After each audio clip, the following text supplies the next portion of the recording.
മണപ്പള്ളി തെക്ക് ക്ഷീരോത്പാദക സഹകരണ സംഘം തെരഞ്ഞെടുപ്പിൽ കോൺഗ്രസിന് വിജയം. 6 സീറ്റുകളും നേടിയാണ് കോൺഗ്രസ് വിജയിച്ചത്.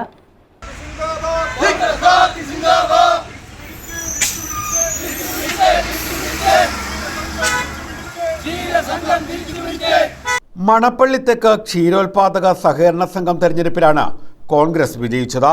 വാശിയേറിയ തെരഞ്ഞെടുപ്പിൽ 6 സീറ്റുകളും കോൺഗ്രസ് നേടി. വിജയത്തെ തുടർന്ന് കോൺഗ്രസ് പ്രവർത്തകർ ആഹ്ലാദ പ്രകടനം നടത്തി. തണ്ണിക്കര മുക്കുവരെയായിരുന്നു പ്രകടനം.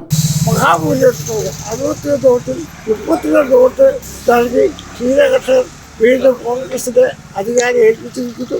ഞങ്ങൾക്ക് പാർട്ടിയെ സംബന്ധിച്ച് അതിയായ സന്തോഷമുണ്ട്. വാശിയേറിയ തെരഞ്ഞെടുപ്പിൽ ഐക്യ ജനാധിപത്യ മുന്നണിയിലെ 6 സഖാക്കളും 6 പ്രവർത്തകരും ജയിച്ചു വന്നിരിക്കുന്നു. മണ്ഡലം president Thulaseedharan, K P. Rajan, advocate M A. Azad, advocate B. Anilkumar, Annamma George, Prashanth, Suresh, Rachel John, Pavumba Sunil, Sasikumar തുടങ്ങിയവർ നേതൃത്വം നൽകി. ഇവിടുത്തെ ക്ഷീരകർഷകരുടെ പാലുകളൊക്കെ അന്യസംഘത്തിലേക്ക് പോകുന്ന തരത്തിൽ ഈ ക്ഷീരസംഘം ജീർണാവസ്ഥയിലാകുന്ന തരത്തിൽ അതിനെ ധനകാര്യപരമായി ചൂഷണം ചെയ്തുകൊണ്ടിരുന്ന ഒരു കാലയളവിലാണ് ഇന്ന് ഈ തെരഞ്ഞെടുപ്പിൽ ക്ഷീരസംഘത്തെ സ്നേഹിക്കുന്ന ജനാധിപത്യ ബോധമുള്ള ആളുകൾ, ക്ഷീരകർഷകർ ഐക്യ ജനാധിപത്യ മുന്നണിയിലൂടെ മാത്രമേ ഈ സംഘത്തിന് നിലനിൽക്കാനാകൂ. ഇതിനെ വീണ്ടും ഉയർത്തിക്കൊണ്ടുവരാൻ ഇന്ത്യൻ നാഷണൽ കോൺഗ്രസിന്റെ കരങ്ങളിൽ ഏൽപ്പിക്കണമെന്ന സംശുദ്ധമായ തീരുമാനത്തിന്റെ അടിസ്ഥാനത്തിൽ ഇന്ന് മുഴുവൻ സ്ഥാനാർത്ഥികളെയും കോൺഗ്രസിന്റെ മുഴുവൻ സ്ഥാനാർത്ഥികളെയും വൻപിച്ച ഭൂരിപക്ഷത്തോടുകൂടി ഇന്ന് വിജയിപ്പിക്കപ്പെട്ടിരിക്കുകയാണ്. News bureau, Thazhava.